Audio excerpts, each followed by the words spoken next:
والسلام علی عبادہ الذین اصطفیٰ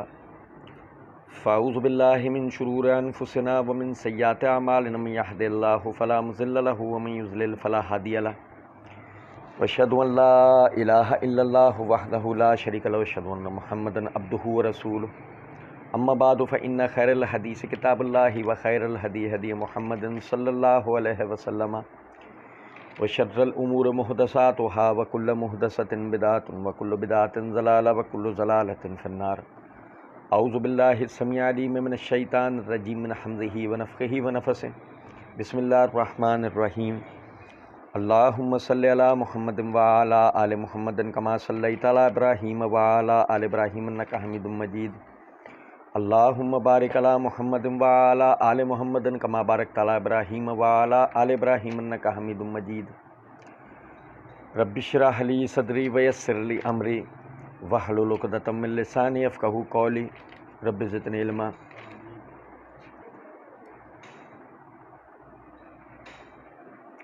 اللہ تعالیٰ کے فضل و کرم سے لائیو کوسچن آنسر سیشن جو پچھلے 5 ہوئے وہ یوٹیوب پہ اپلوڈ ہونے کے بعد ان سیشنز کے اوپر کچھ بھائیوں نے سوالات بھیجے تھے کمنٹس میں، اور وقت نہ ملنے کی وجہ سے پچھلے دنوں تک ان کے جوابات جو ہے وہ نہیں دیے جا سکے تھے، ان کے لیے ہم بھائیوں سے معذرت خواہ بھی ہیں۔ اور اب جو ہے وہ ان سوالات کے ہم نے جوابات کا سلسلہ شروع کیا، جس کا پہلا حصہ جو ہے وہ اپلوڈ کر دیا گیا ہے۔ سیشن نمبر 3 سے آج ہم سوالات کے جوابات دیں گے۔ جن بھائیوں نے سیشن نمبر 3، 4، 5 پر جو ہے وہ سوالات بھیجے تھے تو وہ اس حوالے سے خبردار رہیں کہ ان کے سوالات کے جوابات کا سلسلہ جو ہے وہ اس میں اللہ نے چاہا تو انشاءاللہ ہم وہ دیں گے۔ سیشن نمبر 3 پہ بختیار صاحب جو ہیں انہوں نے سوال کیا کہ حضرت عمر بن عاص کی والدہ ماجدہ پر کردار کے حوالے سے بہتان کا جواب دیں۔ اس حوالے سے عام طور پر رافضیوں کی طرف سے ایک روایت بیان کی جاتی ہے اور اس سے ان کی کردار کشی کی کوشش کی جاتی ہے۔ یہ میرے ہاتھ میں اسد الغابہ ہے، اس کی جلد نمبر 2 کا صفحہ نمبر 715 ہے۔ اس میں عمر بن عاص رضی اللہ تعالیٰ عنہ کے حالات لکھتے ہوئے وہ ابن اسیر جزری رحمۃ اللہ علیہ کہتے ہیں کہ ایک شخص نے خود عمر بن عاص سے ان کی والدہ کا حال پوچھا تو انہوں نے کہا کہ میری والدہ کا نام سلمہ بنت حرملہ اور لقب نابغہ تھا، قبیلہ بنی انزا سے تھیں، عرب کی کسی لڑائی میں گرفتار ہو گئیں اور اوکاس میں بیچ ڈالی گئی تھیں۔ ان کو فاقہ بن مغیرہ نے خرید لیا تھا، پھر ان سے عبداللہ بن جدعان نے ان کو خرید لیا، بعد اس کے عاص بن وائل کے پاس آئیں اور ان سے وائل کی اولاد ہوئی۔ اس واقعے کو سنا کہ عموماً رافضیوں کی طرف سے اعتراض کیا جاتا ہے کہ جی وہ تو لونڈیوں والی حالت تھی ان کی، اور عاص بن وائل نے یعنی کہ عمر بن عاص کے والد نے ان سے جو ہے وہ کوئی نکاح تو کیا نہیں تھا، تو جو یہ اولادیں ہیں یہ کوئی خدا نہ خواستہ یہ حلال اولادیں نہیں تھیں۔ اس طرح کا جو ہے نا وہ اعتراض جو ہے وہ کیا جاتا ہے۔ دیکھیں، پہلی بنیادی بات سمجھیں کہ واقعے کو بیان ہی اس طرح کیا جا رہا ہے، ایک شخص نے پوچھا، ابھی شخص کون ہے مجہول ہے، اس کے بارے میں کوئی معرفت نہیں ہے کہ یہ کون آدمی ہے، تو ظاہر ہے کہ مجہولوں کی روایات ضعیف ہوتی ہیں، ان کی علمی دنیا میں کوئی حیثیت نہیں ہوتی۔ اور یاد رکھیں اس بات کو کہ اسلام میں کبیرہ گناہوں میں سے ایک گناہ یہ ہے کہ پاک دامن عورتوں پر زنا کی تہمت لگانا، یہ کبیرہ گناہوں میں قرار دیا گیا ہے۔ اس لیے عمر بن عاص کی والدہ کے لیے مطلب اس قسم کی واقعات کی روح سے کو خدا نہ خواستہ ان کی کردار کشی کرنے کی کوشش کرنا یہ فاسقین کا تو طریقہ ہو سکتا ہے، مومنین کا طریقہ نہیں ہو سکتا۔ عمر بلوچ بھائی کہتے ہیں کہ اگر ایسا ہم کہیں کہ اہل بیت کا اول مقام رسول اللہ صلی اللہ علیہ وسلم کا صحابی ہونا ہے جبکہ حضور صلی اللہ علیہ وسلم کا رشتہ دار ہونا یہ ان کی ثانوی فضیلت ہے، کیا یہ درست ہے؟ جی ہاں، بالکل یہ درست بات ہے۔ یہ اس لیے بھی درست بات ہے کہ آپ دیکھیں کہ چچا ابو لہب وہ بھی تو اہل بیت میں سے نا، سگا چچا ہے، اور اہل بیت میں اس کا مقام و مرتبہ ہے، یعنی کہ قبیلہ بنو ہاشم میں اس کا ایک مقام و مرتبہ تھا، سرداروں میں سے تھا۔ لیکن اس کے باوجود چونکہ وہ ایمان نہیں لے کے آیا، رسول اللہ صلی اللہ علیہ وسلم کی صحبت اختیار نہیں کی، صحابی نہیں بنا، تو یہی وجہ ہے کہ آپ دیکھیں اس کا اہل بیت ہونا اس کے کسی کام نہ آیا۔ اللہ رب العزت سورہ لہب کے اندر فرماتے ہیں ما اغنی عنہ مالہ وما کسب۔ تو یہ اپنی جگہ بالکل بات صحیح ہے کہ اہل بیت ہونا ثانوی فضیلت ہے، اولین فضیلت صحابی ہونا ہی ہے۔ تیسرا سوال خورشید بن عبد المجید بھائی نے کیا، وہ کہتے ہیں کہ جماعت اسلامی اخوانیوں کے منہج کے بارے میں بتائیں۔ دیکھیں، اخوان المسلمون کے نام سے مصر کے اندر حسن البنا وغیرہ نے ایک جماعت کی بنیاد رکھی، جس کا وقت گزرنے کے بعد حلقہ مختلف علاقوں میں پھیلتا چلا گیا، شام میں، اردن میں، مراکش میں، عرب دیگر خطوں میں، یہاں تک کہ پاکستان میں جماعت اسلامی کی صورت میں وہ آیا سلسلہ۔ اصلاً جماعت اسلامی نہیں، یعنی ہم اخوان المسلمون جن کو اخوانی کہا جاتا ہے، ہم اخوان المسلمون کی بات کر رہے ہیں کہ ان کے نظریات عقائد کے اعتبار سے ایک جیسے نہیں تھے، بلکہ ان میں مختلف عقائد کے لوگ ہمیشہ سے شامل رہے ہیں۔ ان میں رافضی بھی تھے، بدعتی بھی تھے، موحدین بھی تھے، یعنی کہ ایسے لوگ بھی تھے کہ جن کا عقیدہ بظاہر صحیح ہے، اور ایسے لوگ بھی تھے کہ جو بدعقیدہ لوگ ہیں، ایسے لوگ بھی تھے جو اتباع سنت سے سرشار تھے، اور ایسے لوگ بھی تھے کہ جو بدعتی تھے۔ ہمیشہ سے اخوان المسلمون میں اس طرح کے لوگوں کی تعداد رہی ہے۔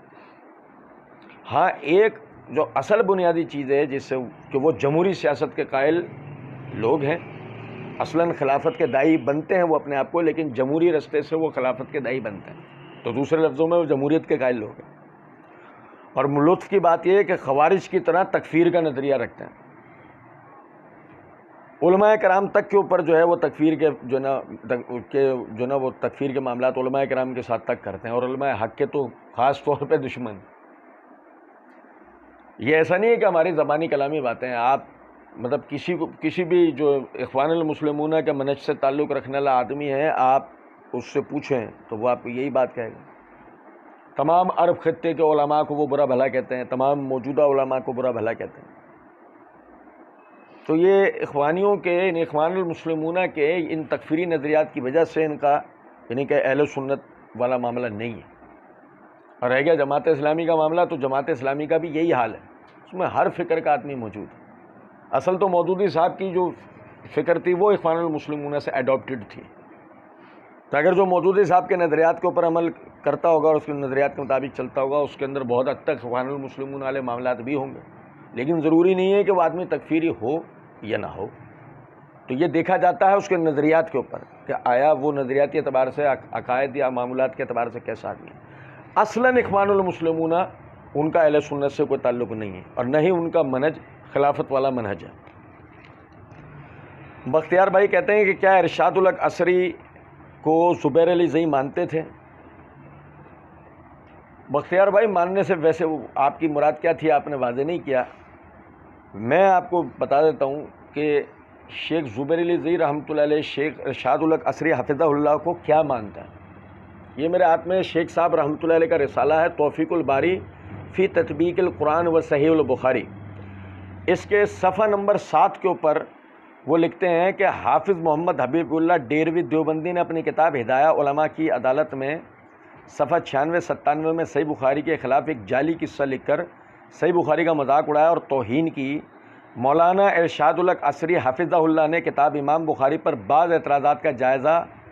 حبیب اللہ ڈیروی کے جواب میں لکھ کر اپنے مخصوص انداز میں ڈیروی کے اعتراضات کا مسکت جواب دے دیا۔ یہاں پر یعنی کہ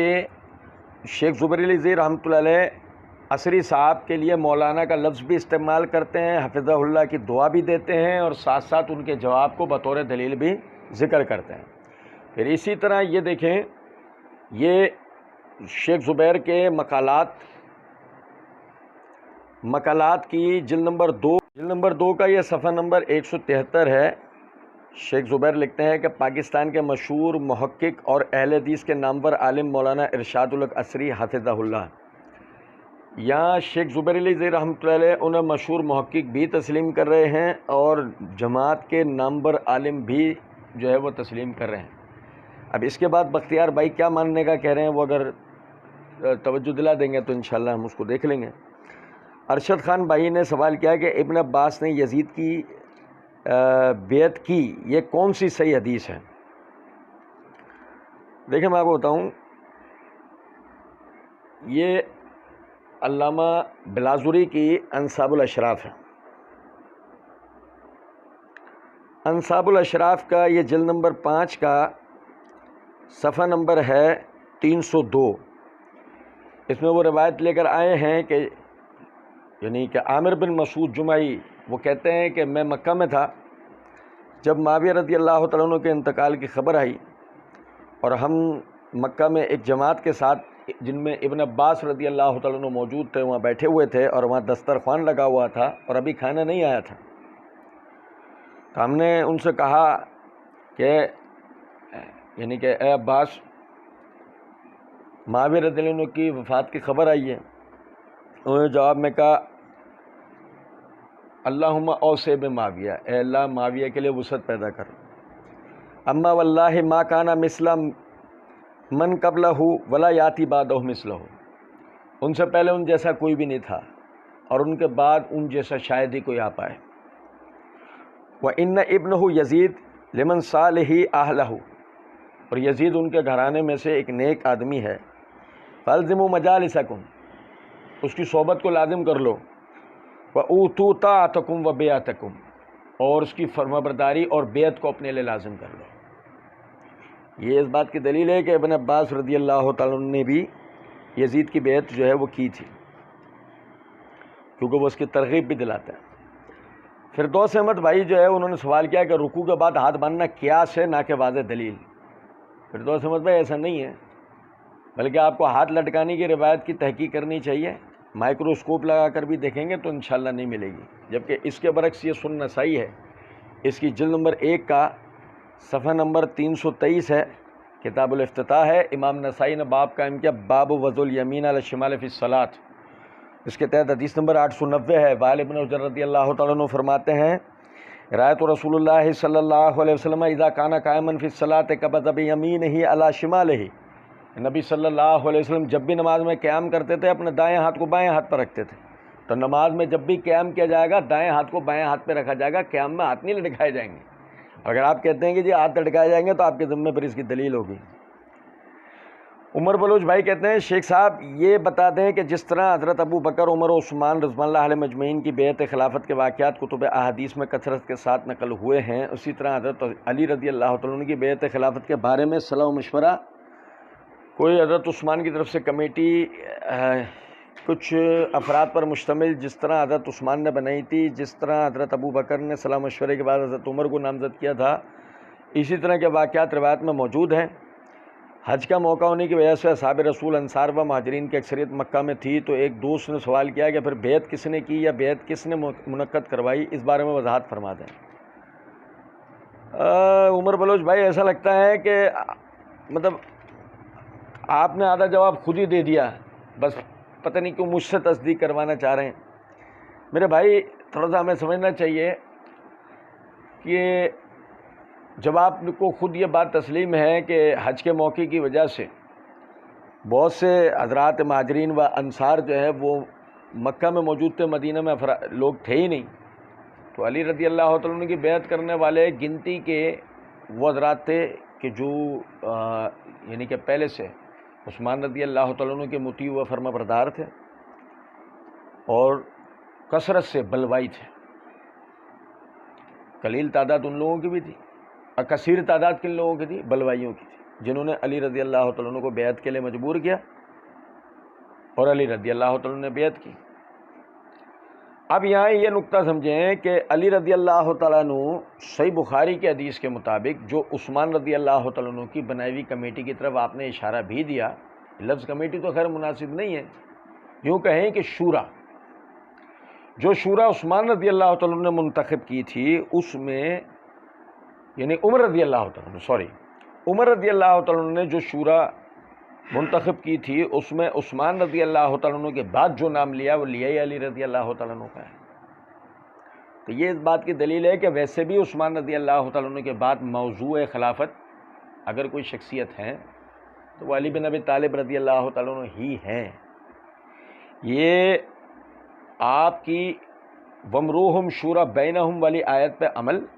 تقویٰ اور انکساری تھی کہ جب بلوائیوں نے آپ سے زبردستی بیعت لینا چاہیے تو ابتداءً آپ پیچھے ہی ہٹے، اور بعد میں بھی جو آپ نے بیعت کی وہ اپنے شرف و فضیلت کو مد نظر رکھ کے نہیں کی، جبکہ آپ کا شرف و فضیلت یہی تھا، لیکن اس کو مد نظر رکھ کے نہیں کی، بلکہ اس حکمت کے تحت کی کہ اگر آپ کی بیعت نہیں ہوئی تو ان بلوائیوں میں سے کوئی ہم پر بطور حاکم مقرر نہ ہو جائے۔ اس کی دلائل کے ساتھ پوری تفصیل الحمدللہ معرفت الصحابہ و اہل بیت سیریز میں صحابہ کے باہمی اختلافات کی حقیقت کے یعنی کہ پارٹ 5 کے اندر وہ بیان کر دیا، اور اس کا لنک جو نا وہ آپ کے سوال کے نیچے جو ہے وہ پیسٹ کر دیا ہے، آپ اس کو دیکھ لیجئے گا۔ سیشن نمبر 4 میں محمد صفدر بھائی نے سوال کیا کہ ابو لہب نے نبی کریم صلی اللہ علیہ وسلم سے جو سوال کیا ابو طالب کے بارے میں، اس کا حوالہ چاہیے۔ میرے بھائی یہ تاریخ ابن کثیر ہے، اس کی جلد نمبر 3 کا صفحہ نمبر 190 کے اوپر یہ روایت موجود ہے، آپ اس کو دیکھ لیجئے گا انشاءاللہ۔ انس خان بھائی نے سوال کیا کہ شیخ صاحب کچھ شیعہ کے عقیدے پر بھی ویڈیو بنائیں۔ دیکھیں میرے بھائی، اصلاً ہمارا پلیٹ فارم کسی جو نا فرقے کے خلاف نہیں ہے، بلکہ ہمارا جو پلیٹ فارم ہے وہ اسلام کے اوپر ہونے والے اعتراضات کے جوابات کے اوپر ہوتا ہے۔ مطلب ہم مخصوص کسی فرقے کو ٹارگٹ کرنے کے لیے نہیں بیٹھتے، ہاں اگر ان فرقوں یا مذاہب کی طرف سے اسلام پر اعتراضات آتے ہیں اور بطور طالب علم ہم ان کے جوابات جانتے ہوتے ہیں تو ہم ان کے جو ہے وہ جوابات دیتے ہیں۔ اب اس میں چاہے وہ شیعہ ہو یا اور کوئی دیگر طبقے کا تعلق رکھنے والا ہو تو ہم وہ اس کے اوپر بات کرتے ہیں۔ ایک بطور خاص کسی فرقے کو ہٹ کرنے کا معاملہ وہ ہمارا نہیں ہوتا۔ اگر کسی عقیدے کے بارے میں آپ کو وضاحت کی ضرورت ہو تو آپ اس کے لیے سوال کیجیے گا، انشاءاللہ ہم آپ کو اس کا جواب لازمی دیں گے۔ یوزر XYZ نے سوال کیا ہے کہ السلام علیکم شیخ صاحب، میرا ایک سوال ہے، ماتریدی اور اشعری میں کیا فرق ہے؟ ماتریدی اللہ کی کون سی صفات کا انکار کرتے ہیں؟ ماتریدی حنفی عورت سے نکاح کرنا کیسا ہے؟ اچھا میرے بھائی دیکھیں، ماتریدی اور اشعریوں میں کیا فرق ہے؟ آپ نے سوال کے دوسرے حصے میں کہا ماتریدی اللہ کی کون سی صفات کا انکار کرتے ہیں، جس سے آپ نے خود ہی فرق کر دیا۔ سمجھے یا نہیں سمجھے؟ مطلب پہلے آپ نے سوال کیا کہ ماتریدی اور اشعری میں کیا فرق ہے، پھر جب آپ نے سوال کا دوسرا حصہ بیان کیا کہ ماتریدی اللہ کی کون سی صفات کا انکار کرتے ہیں، تو یوں آپ نے ان کو اشعریوں سے خود بخود ہی ممتاز کر دیا۔ چلیں پھر بھی ایک بات سمجھیں کہ اشعری اور ماتریدی دونوں اہل سنت کے قریب کے دو متکلم گروہ ہیں، یہ متکلمین میں سے ہیں کہ جنہوں نے عقائد پر کلام کیا ہے۔ امام ابو الحسن اشعری کے پیروکار اشعری گروہ کہلاتا ہے، اور امام ابو منصور ماتریدی کے جو پیروکار ہیں وہ ماتریدی کہلاتے ہیں۔ دونوں اہل سنت کے قریب کے گروہ ہیں، لیکن دونوں ہی اہل سنت نہیں ہیں۔ ان کو مکمل طور پہ نہ اہل سنت کہا جا سکتا ہے اور نہ ہی جو نا اہل سنت سے مکمل طور پہ باہر کیا جا سکتا ہے، یہ بات ذہن میں رکھیے گا، کیونکہ صفات باری تعالیٰ کے حوالے سے اور بعض عقائد کے حوالے سے کلامی گفتگو اور خاص طور پہ ایسی باطل تعویلات کرنا جس سے بجائے ان کے اسبات کے انکار کا معاملہ بننا شروع ہو جائے، تو یہ اہل سنت کا کبھی بھی مذہب و مسلک و منہج نہیں رہا۔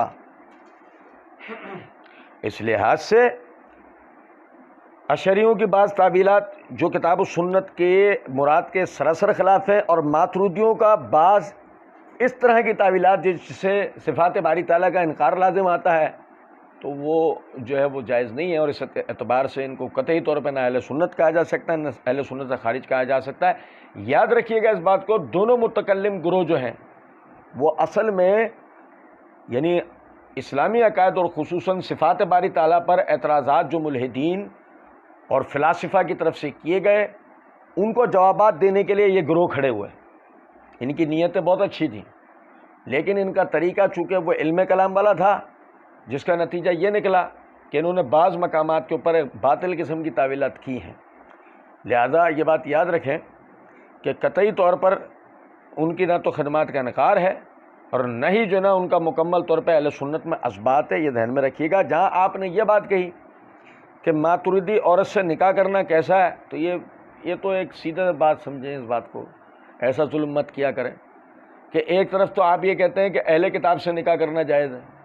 اہل کتاب کی عورتوں سے نکاح کرنا جائز ہے، اور دوسری طرف مسلمانوں کے ہی گروہوں کے بارے میں آپ سوال کریں گے جی اس کی عورت سے نکاح کرنا کیسا ہے، تو بھائی اس میں کوئی حرج نہیں ہے، آپ نکاح کر لیں۔ یاد رکھیں کہ اسلام کے اندر جو نکاح حرام ہے وہ مشرک عورت سے نکاح حرام ہے، وَحُرِّمَ ذَلِكَ عَلَى الْمُؤْمِنِينَ کے آیت کے تحت مشرک عورت کے علاوہ کسی بھی عورت سے نکاح اسلام کے اندر حرام نہیں ہے، وہ کیا جا سکتا ہے۔ ایک حکمت ہے جس کی وجہ سے اہل کتاب عورتوں سے نکاح کو بعض خلفائے راشدین نے انکار کیا، جیسے عمر رضی اللہ تعالیٰ نے انکار کرتے تھے، وہ اہل کتاب کی عورتوں سے نکاح کا منع کرتے تھے۔ اس کی بنیادی وجہ کیا ہے کہ اگر ایسی عورت کے جس کے بارے میں اسلام قبول کرنے کی یقین نہ ہو کہ یہ مستقبل میں اسلام قبول کرے گی، اور وہ مشنری ٹائپ کی عورت ہو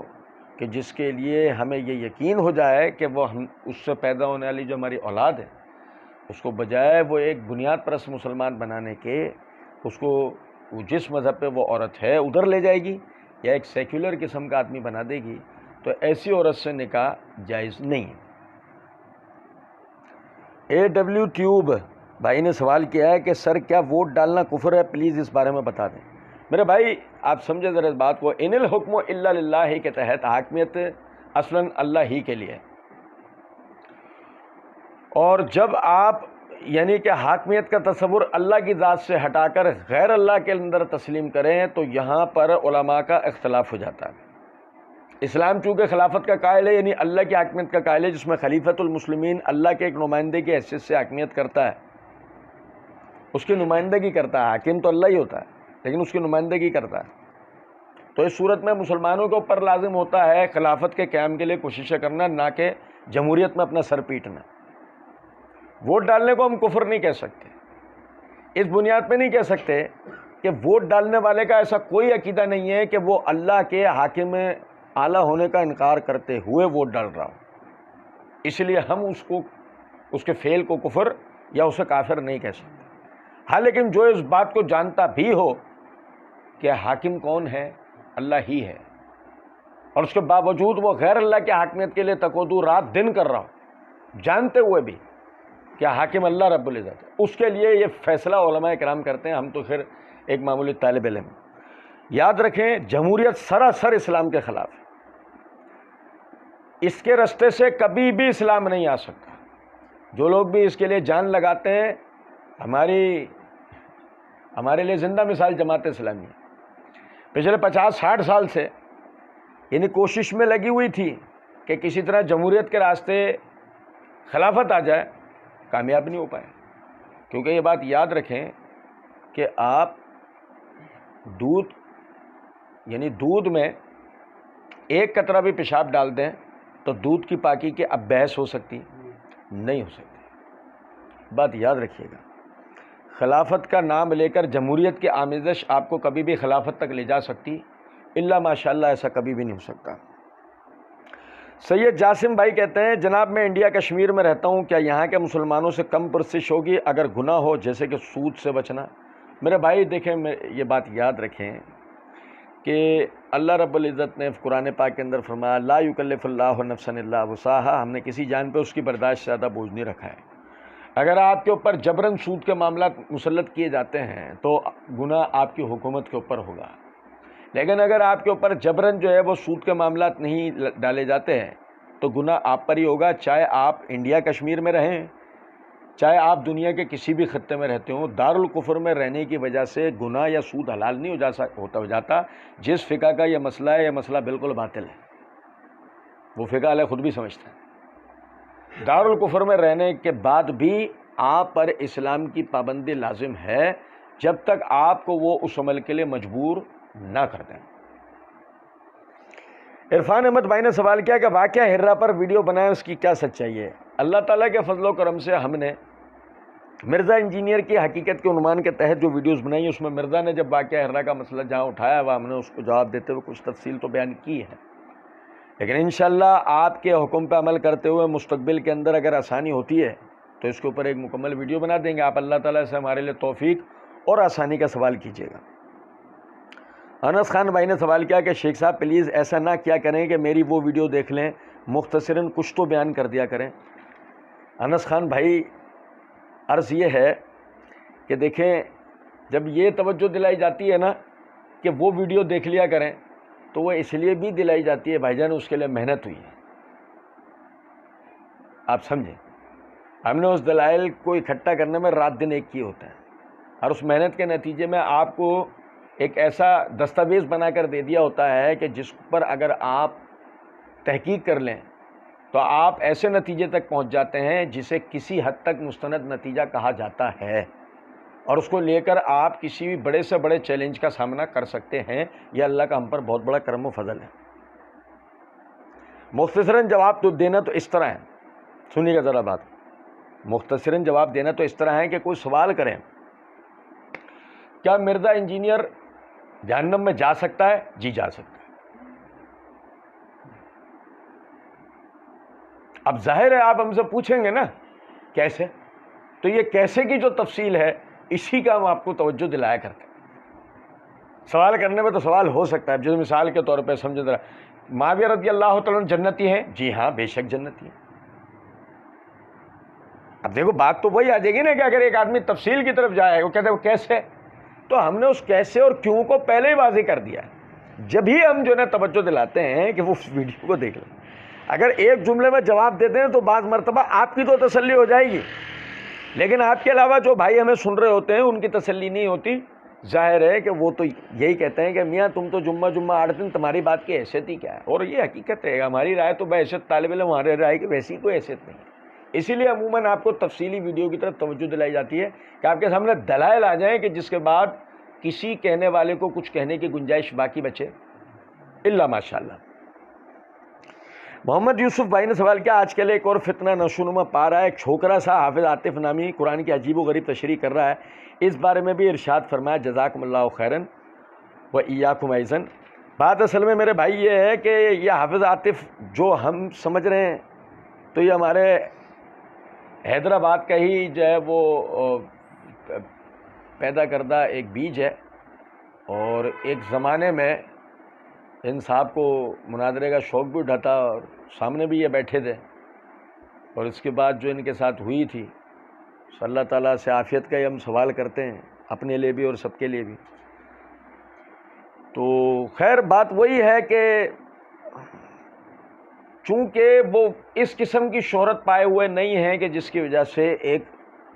طبقہ گمراہ ہو رہا ہو، جیسے پچھلے دنوں تک مرزا انجینئر کا معاملہ تھا۔ آپ یقین کریں کہ ہم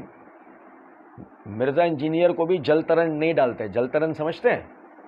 جل ترن ایک مخصوص قسم کی گھاس کو کہتے ہیں جو چوپایوں کے آگے ڈالی جاتی ہے، نہیں سمجھے؟ بڑی والی گھاس ہوتی ہے ایسی تن کے نما ٹائپ کی،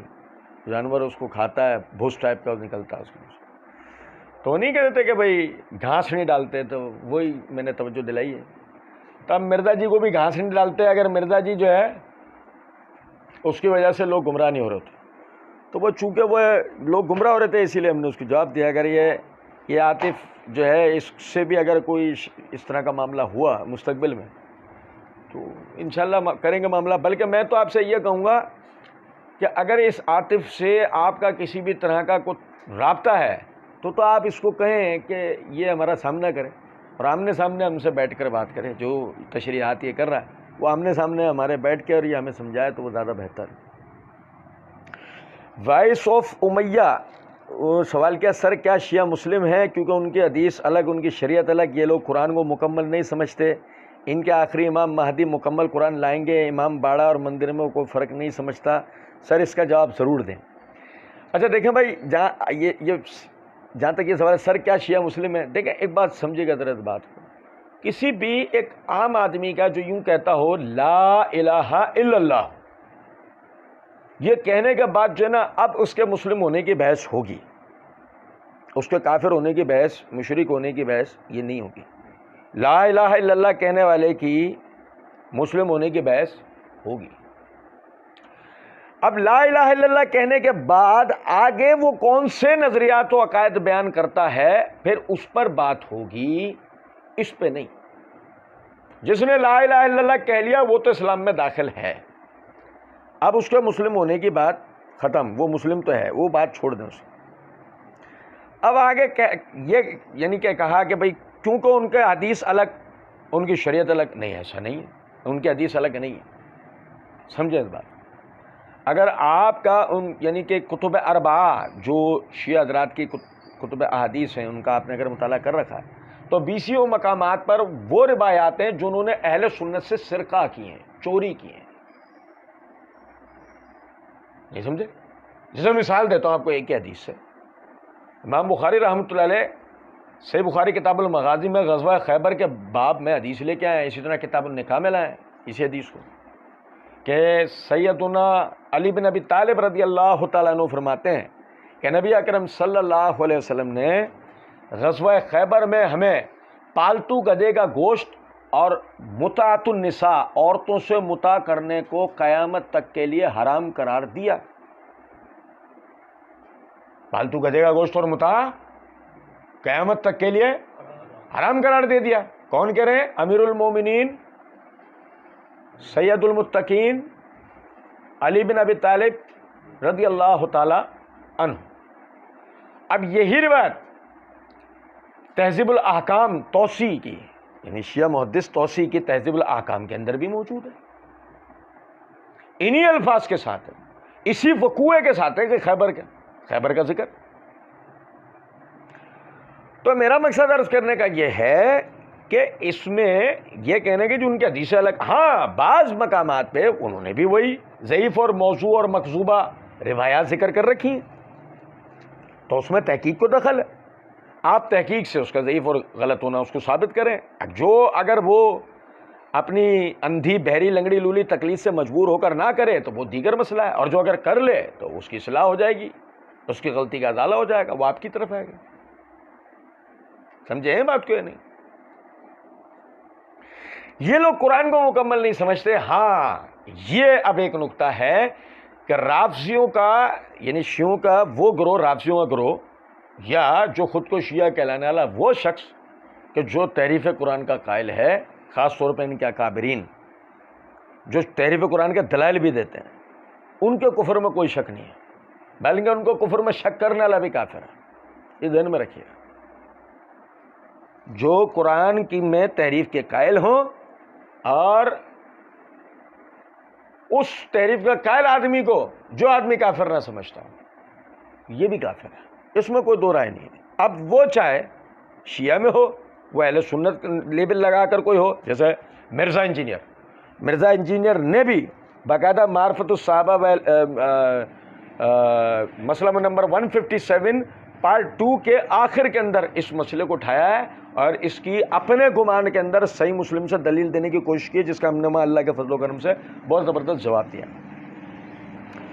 تو لہذا ایک عام شیعہ میں اور ایک رافضی میں اور ایک عام شیعہ میں اور ان کے اکابرین کے اندر فرق کریں۔ یہ رویہ بالکل صحیح نہیں ہے کہ ہم ایک عام شیعہ کی جو ہے وہ تکفیر کرنا شروع جائیں، یہ طریقہ غلط ہے۔ ہمارے ہر دل عزیز آصف بھائی نادر ہومیوپیتھک والے وہ سوال کرتے ہیں کہ عثمانی گروہ کیا مسلم ہے؟ میں ان کے حوالے سے ہمارے اہل حدیثوں کے آنکھ کے تارے خواجہ محمد قاسم رحمۃ اللہ علیہ، ان کی یہ کتاب عثمانی مذہب، کراچی کا عثمانی مذہب اور اس کی حقیقت، اس کی یعنی کہ چند اقتباس آپ کو پڑھ کے سنا دیتا ہوں، اسی سے آپ کی تسلی ہو جائے گی۔ صفحہ نمبر 19 پہ کہتے ہیں کہ کراچی میں ایک صاحب ہوئے ہیں جو اپنے آپ کو ایکس کیپٹن ڈاکٹر مسعود الدین عثمانی لکھا کرتے تھے۔ معلوم نہیں کسی جسمانی مریض کو ان سے شفا حاصل ہوئی یا نہیں، البتہ مذہبی طور پر انہوں نے کئی ایک کو متعدی بیماریوں میں مبتلا کر دیا، اب فوت ہو گئے ہیں۔ اگر ائمہ دین اور اساتین اسلام کو مشرک کہنے اور مرے ہوئوں کی ہڈیاں اکھاڑ کر ان پر کفر و شرک کے فتوے لگانے سے کسی کا اسلام سلامت رہ سکتا ہے تو بندہ ان کی مغفرت کے لیے دعا گو ہے۔ ایسے معلوم ہوتا ہے کہ عثمانی صاحب کا اپنا کوئی مثبت مذہب نہیں، بس ایک منفی سا طریقہ کار ہے۔ اللہ والوں کی عزت و آبرو کو چیرنے کے لیے معاذ اللہ ایک آرا مشین لگا رکھی ہے جس سے مشرک کی آواز پیدا ہوتی رہتی ہے۔ ان کا ایک ہی کام ہے پرانے حوالوں کی فوٹو اسٹیٹس چھاپیں اور فتوے جڑ دیں۔ یہی ان کا حربہ ہے، یہی ان کی تبلیغ ہے، یہی ان کا مشن ہے، یہی ان کا وظیفہ ہے، اور یہی ان کے مذہب کا تانا بانا ہے۔ حالانکہ جو لوگ فوت ہو گئے ہیں ان کا معاملہ رب العزت کی عدالت میں پہنچ گیا ہے، ہمیں اپنی توحید ثابت کرنے کے لیے انہیں جہنم واصل کرنے کی ضرورت نہیں۔ المختصر یہ ہے کہ عثمانی مذہب تکفیریوں کا ایک گروہ ہے موجودہ دور میں، اور اب تو اس کے بعض ایسے بھی شاخیں پیدا ہو گئی ہیں جو باقاعدہ انکار حدیث کے فتنے کا بھی شکار ہو گئی ہیں۔ عذاب قبر کے یہ منکرین ہیں، ان کے بعض گروہ یسوع مسیح کے قرب قیامت نازل ہونے کے منکر ہیں، دجال کے آنے کے منکر ہیں، تو لہٰذا عثمانی گروہ کو ہم اہل سنت میں تسلیم نہیں کرتے، اور ان میں سے بعض کو تو مسلمان بھی نہیں مانتے۔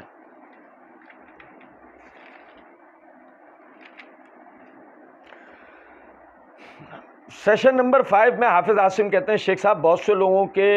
موقف کے خلاف جب کوئی حدیث آتی ہے تو وہ کہتے ہیں سند تو صحیح ہے لیکن متن ضعیف ہے، وہ اس طریقے سے بہت سی احادیث کو ضعیف کہہ دیتے ہیں۔ دیکھیں میرے بھائی اس بات کو سمجھیے گا،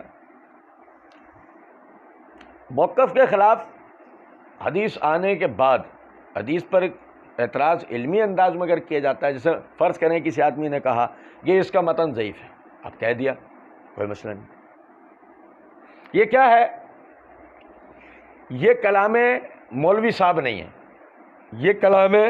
رسول ہے۔ اب میری بات سمجھیں، یہ کلام رسول ہے، اس اعتبار سے یہ ذہن میں رکھیے گا کہ جب ہم نے کہا یہ ضعیف ہے اور ضعیف ہونے کا ثبوت نہیں دیا، مطلب آپ سمجھیں میرے آپ کے کہنے سے کلام رسول کبھی غلط ہو سکتا نہیں ہے، میری آپ کی عقل پہ پورا نہ اترنے کے نتیجے میں کلام رسول کبھی غلط ہو سکتا ایسا بھی نہیں ہے۔ اگر مثال کے طور پر ایک آدمی کہے کہ جی بظاہر سند صحیح ہے لیکن متن ضعیف ہے، اب وہ اس کی علت کو واضح کرے گا محدثین کے اسلوب پہ، ان کے منہج پہ، نہ کہ اپنے کوئی خود ساختہ اصول و مبادی پہ۔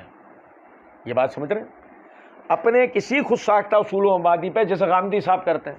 غامدی صاحب بہت ساری روایات کا انکار اپنے خود ساختہ اصول و مبادی پہ کر جاتے ہیں۔ اس لیے یاد رکھیں جب کوئی شخص یوں کہے کہ فلاں حدیث کا سند تو صحیح متن ضعیف ہے، کیسے؟ میرے آپ کے کہہ دینے سے نہیں ہوگا، اس کے لیے ثبوت دیے جائیں گے، وہ بھی محدثین کے اسلوب و منہج پر، یہ ذہن میں رکھیے گا۔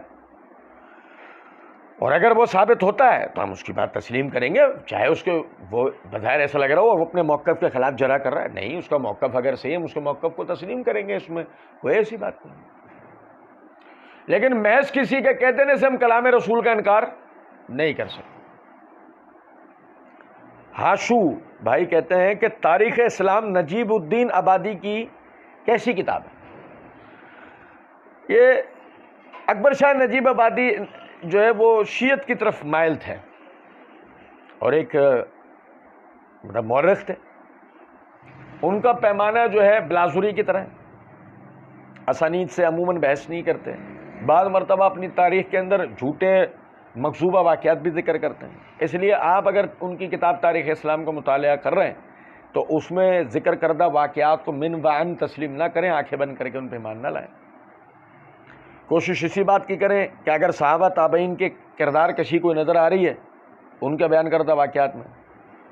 تو اصل جو کتب مراجع ہیں تاریخ کے، مثلا تاریخ طبری ہے، البدایہ والنہایہ جیسی کتب ہیں، ان کی طرف رجوع کریں اور ان واقعات کی اسانید کی تلاش کریں۔ اگر آپ ان تک نہیں پہنچ سکتے تو علماء سے رجوع کریں اور ان کے اسانید کی تحقیق کیے بغیر ان متون کو ان واقعات کو تسلیم نہ کریں۔ یوزر جیوائے کہتے ہیں کہ مرزا انجینئر اچانک سے اتنا مشہور کیسے ہو گیا؟ بس ویسے ہی جیسے حریم شاہ ہوئی تھی، جیسے حریم شاہ اچانک سے مشہور ہوئی اپنی طوائف گیری کے نتیجے میں، بالکل اسی طرح جہلم کی رادہ بھی اپنی طوائف گیری کے نتیجے میں مشہور ہو گئی۔ کبھی پیسے لے کے اس کے گھر پہ، کبھی پیسے لے کے اس کے گھر پہ، کبھی پیسے لے کے اس کے گھر پہ، کبھی اس سے پیسے لے کے اس کے خلاف، کبھی اس سے پیسے لے کے اس کے خلاف، بس وہ ایسے ہی مشہور ہو گئے۔